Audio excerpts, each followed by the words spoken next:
Okay, welcome back. We had just started with integration by parts. We're looking at page 2. We got through example number 1, but it's going to take a few more of these to let the information click.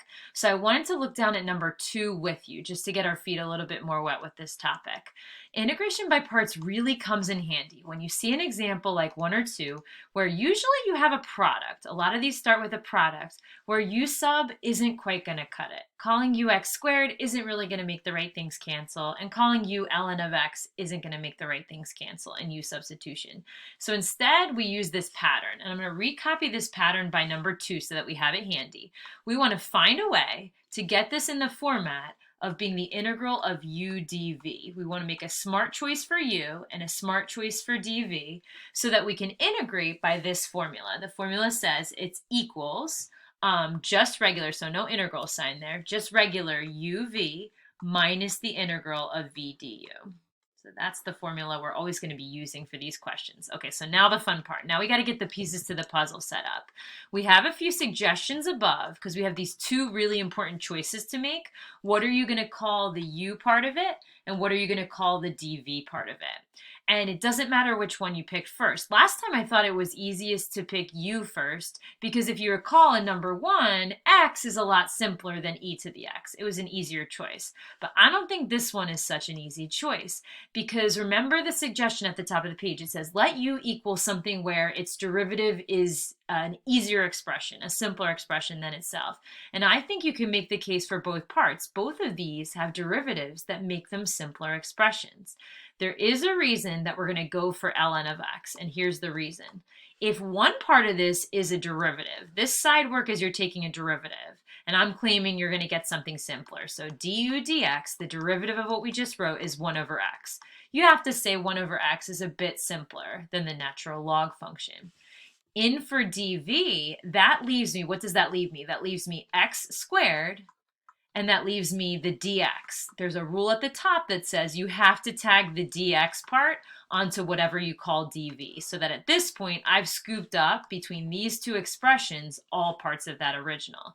And the reason it's really good to have an x squared here is that this side work involves taking an integral of both sides. And x squared follows a very easy integration rule. We can integrate that easily, whereas actually ln of x, we don't have an easy integration rule for that. We can take its derivative easily, as you see here, and you can cross multiply to get dx equals x du, so that's kind of nice to know, equals x du. And we can take an integral here. X squared still fits a basic integration rule, as you see in suggestion 1 at the top. We're going to integrate. You always see this left side. It's just like the integral of 1 dv. That can just become a v. And the integral of x squared, take it up a power, so x to the third over 3. Technically, it would also have a plus c with it, but we mentioned in the last problem, you can just save the plus c till the end and tag it onto your final answer. So now the puzzle pieces. We need u. Let's find u. So u is going to be this. I'll just circle it. We need v twice. We need it here and here. So v is this thing is going to happen twice. And we also need du. And du is going to be, I guess we should solve for it here, dx over x we can use for du. All right, so you ready? Let's plug the pieces into the puzzle. On the right-hand side of this formula, integration by parts rule says first you put uv. So u is ln of x. V is this thing here, x to the third over 3. I'll just put a little multiplication there to separate it. Minus integral of, you're going to write v again, so x to the third over 3 gets written again, and then du, we can write this expression here. So we can write dx over x. And we are going to integrate and simplify to get a final answer for this one.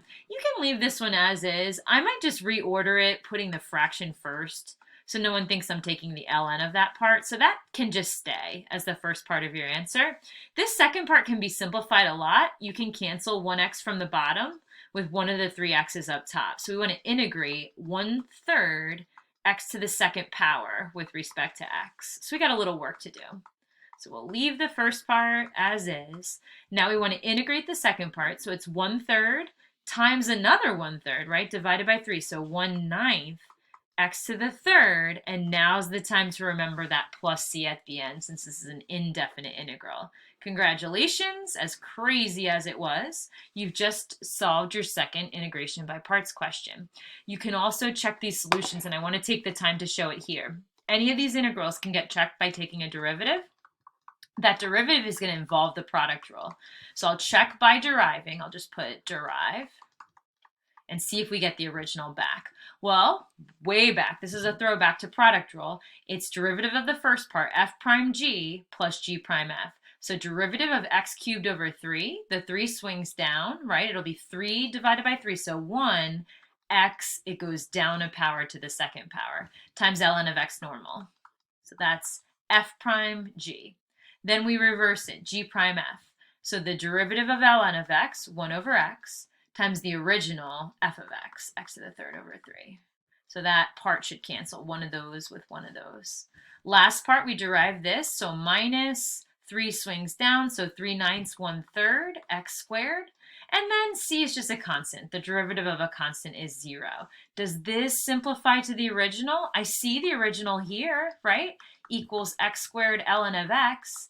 And this part is, I think, the same thing minus itself. Plus x squared over 3 minus x squared over 3. So just plus 0.